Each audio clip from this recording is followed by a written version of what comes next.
RS football ഫാമിന്റെ പുതിയ വീഡിയോയിലേക്ക് എല്ലാ മാന്യപ്രശംസവും നമ്മൾ ഇന്ന് സംസാരിക്കാൻ പോകുന്നത് ഇന്നലെ രാത്രി നടന്ന ബാഴ്സലോണ വിസിസ് ഓസസൂന മത്സരത്തെ കുറിച്ചാണ്. മത്സരത്തിൽ 2-0 ബാഴ്സലോണയിലേക്കാണ്.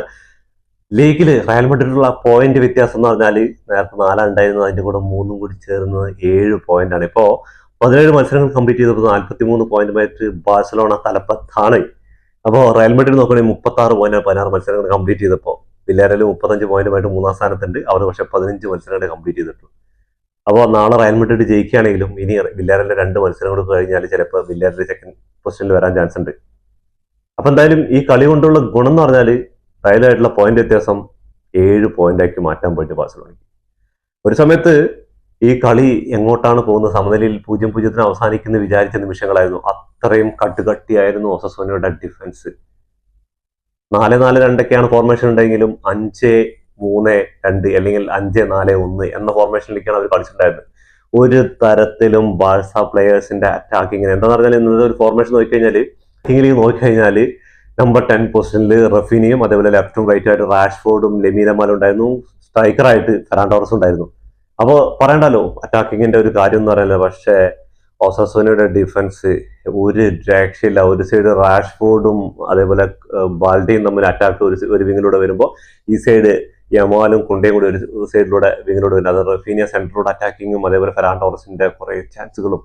പക്ഷേ അവരുടെ ഡിഫൻസിനും അവരുടെ ഗോൾ കീപ്പർക്കും മുന്നിൽ ബാഴ്സയ്ക്ക് ഒന്നും ചെയ്യാൻ പറ്റിയില്ല. ആദ്യ ഗോൾ റഫീനിലൂടെ വരുന്നത് വരെ 2 ഗോൾ റഫീനിൽ നിന്ന് അടിച്ചിരിക്കുന്നത്, അത് മനസ്സിലാക്കണം. അത് ഫസ്റ്റ് ഗോൾ അടിക്കുന്ന പെനാൽറ്റി ബോക്സിന്റെ പുറത്ത് വെച്ചിട്ട് ഒരു കിക്കാണ്. എമ്മാതിരി സാധനം. അതിന് മുമ്പ് 2-3 ചാൻസ് ഒക്കെ റഫീനിക്ക് കിട്ടുന്നുണ്ട്, പക്ഷെ ഷോട്ടുകളൊക്കെ പഴിച്ചു പോകായിരുന്നു. ഈ കളിയിൽ ഏറ്റവും രസകരമായ കാര്യം എന്ന് പറഞ്ഞാൽ ഫെറാൻ ടോറസിന് കിട്ടിയ ചാൻസുകളായിരുന്നു. ഗോളിയുടെ സേവുകളും ഒരു ബൈസൈക്കിൾ കിക്ക് ഉണ്ടായിരുന്നു. എന്റെ മുന്നേ ഒരു രക്ഷയില്ല സാധനം. ഞാൻ ബോസിന്റെ ഉള്ളിൽ കയറി തന്നെ വിചാരിച്ചു, പക്ഷേ നിർഭാഗ്യം കൊണ്ട് ബോസിന്റെ സൈഡിലൂടെ അങ്ങോട്ട് പോവാണ്. അതേപോലെ തന്നെ ഒസസോനയുടെ ഗോൾ കീപ്പർ ഒന്നും പറയാനില്ല മോനെ. ഒസസോനയ്ക്ക് എന്ന് പറഞ്ഞാൽ ഒരു സമനില മതി എന്നുള്ള രീതിയിലാണ് അവർ കളിക്കേണ്ടത്. കാരണം തുടക്കം തന്നെ ബാഴ്സലോണ അറ്റാക്കിംഗ് ഒരു സൈഡ് ഉണ്ട്. ബാഴ്സലോണ സ്റ്റാർട്ടിങ്ങിൽ നോക്കിയാൽ തന്നെ മനസ്സിലാവും അവര് ഗോളുകൾ അടിച്ചു കൂട്ടാൻ തന്നെ റെഡി ആയിരുന്നു. പക്ഷെ അത് തടഞ്ഞു നിർത്തായിരുന്നു. ഗോൾ അടിക്കാതെ തടഞ്ഞു നിർത്തായിരുന്നു ആ 70-ാം മിനിറ്റ് വരെ. 70-ാം മിനിറ്റില് നമ്മുടെ റഫീനിയാണ് ക്യാപ്റ്റന്റെ ബാൻഡ് കെട്ടിയിട്ട് ചങ്ങായിയാണ് ആ ഒരു ഗോൾ സ്കോർ ചെയ്യുന്നത് ബാൻഡ് ബോക്സിന്റെ വെളിയിൽ നിന്ന്. ഇതിനു മുമ്പ് ഫെറാൻ ടോറസിന്റെ ഒരു കിഡിലൻ ഗോളൊക്കെ ഉണ്ടായിരുന്നു. പക്ഷെ ആ ഹെഡറിലൂടെ സുന്ദരമായ രക്ഷ, അത് കോർണർ കിക്ക് എടുത്ത സമയത്തുള്ള ആ ഒരു റഫീനിയും യമാലായിട്ടുള്ള ഒരു ടച്ചിൽ ഓഫ് സൈഡ് വിധിച്ചിട്ട് അത് ഡിസ്ക്വാളിഫൈ ആയിരുന്നു. അതേപോലെ അവരും 1-2 ഗോളൊക്കെ അടിക്കുന്നു, പക്ഷെ ഓഫ് ലൈൻ ട്രാപ്പിൽ അത് ഡിസ്ക്വാളിഫൈ ചെയ്തത്. അതുപോലെ ഗ്രാസിയനെ ഫൗൾ ചെയ്തതിന്റെ ഫലമായിട്ട് ഇന്നത്തെ കളിയിൽ എനിക്ക് നോക്കുമ്പോൾ ഫുൾ ടീം ഡിഫൻസ് മുതൽ അറ്റാക്കിംഗ് വരെ എല്ലാവരും നല്ല പെർഫോമൻസ് ആണ് ഫുൾ ഓഫ് ചെയ്ത്. പക്ഷെ ഫെറാൻ ടോറസിന്റെ കാര്യത്തിൽ കുറെ ചാൻസുകൾ ഞങ്ങൾക്ക് കിട്ടിയിട്ടുണ്ടായിരുന്നു. ചുരുങ്ങിയത് 2 ഗോളെങ്കിലും അടിക്കേണ്ട ചാൻസുകൾ ഉണ്ടായിരുന്നു. ആള് മാത്രം ഒരു ഡൗട്ട്ഫുൾ എന്ന് പറയാനുള്ള ആ ഒരു കളിയിൽ കുറച്ചെങ്കിലും ഇമ്പാക്ട് ഇല്ലാണ്. ബാക്കി എല്ലാവരും റാഷ്ഫോർഡിന്റെ ഒക്കെ എന്താ പറയുക പ്രസിംഗിലും അതേപോലെ ഓഫ് ദി ബോളിലൊക്കെ കുറച്ച് നന്നായിട്ട് ഇന്ന് ആള് പണിയെടുത്തിട്ടുണ്ട്. അതേപോലെ ബാൽറ്റെ ആയിക്കോട്ടെ, കുണ്ട ആയിക്കോട്ടെ, യമാലിന്റെ കാര്യം എന്ന് പറഞ്ഞാൽ യമാല് ഗ്രൗണ്ടിൽ ഇങ്ങനെ ചിത്രം വരയ്ക്കുന്നത്. ആ സൈഡ് നോക്കിക്കഴിഞ്ഞാൽ ചിലപ്പോൾ ഗ്രാഫിൽ നോക്കിക്കഴിഞ്ഞാൽ അവിടെ ഇങ്ങനെ 2 മാർക്കായിരിക്കും. കുറെ ചാൻസുകൾ 2-3 ഷോട്ടുകളാണ് ഓൺ ടാർഗറ്റിലേക്ക് പോയിട്ട് ഗോൾ സേവ് ചെയ്യുന്നത്. പിന്നെ ആളുടെ കയ്യിൽ ബോൾ കിട്ടുമ്പോഴേക്കും യമാലിനെ ചിലപ്പോൾ കുറെ പേര് കുറ്റം പറയുന്നുണ്ട്, എന്താണ് യമാൽ ഇപ്പൊ നോർമൽ ഒരു പ്ലെയർ. പക്ഷെ യമാലിന്റെ കയ്യിൽ ബോൾ കിട്ടുമ്പോൾ 3 പ്ലെയറാണ് ഇതിൽ വരുന്നത്. അപ്പൊ ഇന്ന് റഫീനെ കുറച്ചുകൂടെ ആ ഫസ്റ്റ് ഹാഫിൽ കുറച്ചുകൂടെ ബെറ്റർ ആയിരുന്നെങ്കിൽ റഫീനിക്ക് കുറെ ചാൻസുകൾ കിട്ടിയത്. അതേപോലെ ഫെറാൻ ടോറസിന്റെ ആ ഒരു ഇത്. അപ്പോൾ അടുത്ത സീസണിൽ മസ്റ്റായിട്ടൊരു നമ്പർ 9 സ്ട്രൈക്കർ ആയിട്ടുള്ള ഒരാൾ വേണം. അതിൽ യാതൊരു ഇതുമില്ല. അത് ക്വാളിറ്റി ഉള്ള ഒരു പ്ലെയർ. എന്താ പറഞ്ഞാൽ ചില ചാൻസുകളൊക്കെ നമുക്ക് സുവർണ അവസരങ്ങൾക്ക് വേണ്ടി കാത്തിരുന്ന കാര്യം നമ്മളത് ഗോളാക്കി മാറ്റണം. ഏത് അവസരത്തിൽ ഗോൾ കിട്ടിയാലും അത് ഗോളാക്കി മാറ്റാനുള്ള ഒരു സ്ട്രൈക്കറായിട്ട് വേണം. അപ്പോൾ തീർച്ചയായിട്ടും ബാഴ്സലോണ ജനുവരി ട്രാൻസ്ഫറിൽ അല്ലെങ്കിൽ സമ്മർ ട്രാൻസ്ഫറിൽ ഒരു പുതിയ സൈനിങ് സ്ട്രൈക്കറിനെ മസ്റ്റായിട്ട് വേണം. അപ്പോൾ അത്യാവശ്യം ജെറാർഡ് മാർട്ടിനും കുബാസിയും അതേപോലെ ബാൽട്ടിയും കൊണ്ടൊക്കെ ഡിഫൻസിൽ അത്യാവശ്യം നല്ല രീതിക്ക് ചെയ്യുന്നുണ്ട്. പക്ഷേ ചാമ്പ്യൻസ് ലീഗിൽ പോലെ വലിയ മത്സരങ്ങൾ വരുമ്പോഴാണ് ഇതിന്റെയൊക്കെ പണി അറിയാവുള്ളൂ. ഇപ്പോഴത്തെ സ്ഥിതിക്ക് ഓക്കെ ആണെന്ന് പറയാം. അതേപോലെ തന്നെ ഇന്നത്തെ കളിയിൽ നമുക്ക് സ്റ്റാറ്റസ് ഒക്കെ നോക്കിക്കഴിഞ്ഞാൽ ചിലപ്പോൾ പോൾ പൊസിഷൻ ഒക്കെ നോക്കിക്കഴിഞ്ഞാൽ ഒരുപാട് ഇതുണ്ട്. ഒസസൂന എന്ന് പറയുന്ന ടീം ഒന്ന് ചെയ്തിട്ടുള്ളതെന്ന് പറഞ്ഞാൽ ശരിക്കും കട്ടകട്ടിയായിട്ട് ബസ് പാർക്ക് ചെയ്ത പോലെ അങ്ങനെ ഡിഫൻസ് പാർക്ക് ചെയ്തിട്ട് കിട്ടിയ ചാൻസിൽ കൗണ്ടറിൽ പോയി ഗോൾ അടിക്കാന്ന്. പക്ഷേ കൗണ്ടറിൽ ഗോൾ അടിക്കാനും ബാഴ്സലോണ വിട്ടിട്ടില്ല. അതിലും അടിപൊളിയായിട്ട് സുന്ദരമായിട്ട് ഇന്ന് കളിച്ചിട്ടുണ്ടായിരുന്നു. A to Z goal keeper മുതൽ എല്ലാവരും നല്ല രീതിക്ക് ഇന്ന് കളിച്ചിട്ടുണ്ട്. നമുക്ക് ഇന്നത്തെ സ്റ്റാറ്റസ് നോക്കിക്കഴിഞ്ഞാൽ 17 ഷോട്ടുകളാണ് എടുത്തിട്ടുള്ളത്. അതിൽ 7 എണ്ണമാണ് ഓൺ ടാർഗറ്റിലേക്ക് വന്നത്. എന്താ പറഞ്ഞാൽ ഇന്ന് ഫസ്റ്റ് ഹാഫിലൊക്കെ ഗോൾ വാഴാണ്ടായപ്പോൾ നമ്മുടെ കുബാർസിയും അതേപോലെ ബാൾട്ടിയും അതേപോലെ ഗാസിയും ഒക്കെ അടിക്കുന്നു. എങ്ങാനും ഗോൾ കയറട്ടെ എന്നിട്ട് എല്ലാത്ത പെനാൽറ്റി ബോക്സിന്റെ ആ ഉൾഭാഗത്തിലേക്ക് കയറ്റി വിടുന്നില്ല ഈ ഒസസുനയുടെ ഡിഫൻഡർമാർ. അപ്പോൾ വേറെ വഴിയൊന്നും ഇല്ലാതുകൊണ്ട് തെലങ്കും അടിയായിരുന്നു. അങ്ങനെ 17 ഷോട്ടുകൾ ബാഴ്സലോണ എടുത്തപ്പോൾ 7 മാത്രം ഓൺ ടാർജറ്റിലേക്ക് വന്നത്. ഒസസോനി ആയിക്കോട്ടെ 3 ഷോട്ടുകൾ എടുത്താലും 1 മാത്രം ഓൺ ടാർജറ്റിലേക്ക് വന്നത്. ഡയറക്റ്റ് അത് ജോൺ ഗാസിയുടെ കയ്യിലേക്കാണ് വന്നത് ആ ഒരു ബോൾ. അതുപോലെ പൊസിഷൻ നോക്കുകയാണെങ്കിൽ 70% ബാഴ്സലോണയുടെ കയ്യിൽ പൊസിഷൻ ഉണ്ടായത്. അപ്പോൾ 30% മാത്രമാണ് ഒസസോനിയുടെ കയ്യിൽ പൊസിഷൻ ഉണ്ടായത്.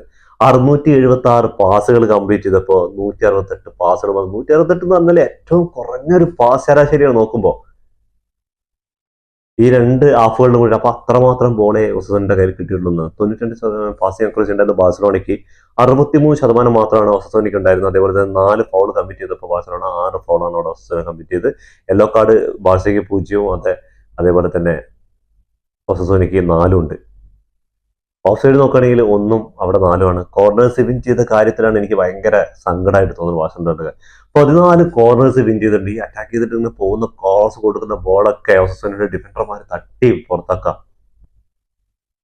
14 കോർണേഴ്സ് എടുത്തിട്ട് അതിൽ ഒരെണ്ണം പോലും ഗോളാക്കാൻ പറ്റില്ലല്ലോ എന്നുള്ളത് ബാഴ്സലോണയുടെ ആ ഒരു സെറ്റ് പീസുകളിലുള്ള പ്രശ്നങ്ങളും ഒസസോനയുടെ ഡിഫൻസും ആണ്.